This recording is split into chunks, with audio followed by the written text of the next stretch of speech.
In a continually connected world, growing digital networks connect people and objects to interact with improved smartness.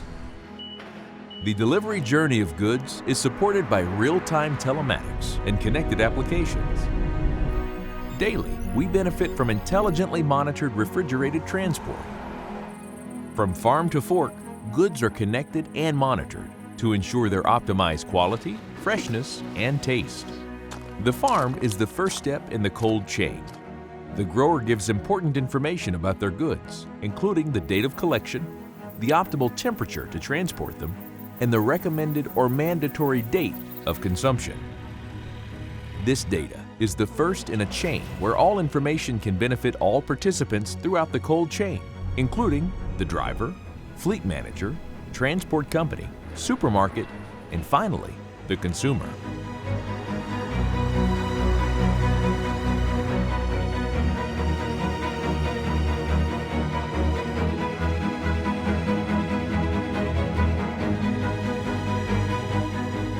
All of the participants throughout the cold chain have a clear vision of minute details of the journey.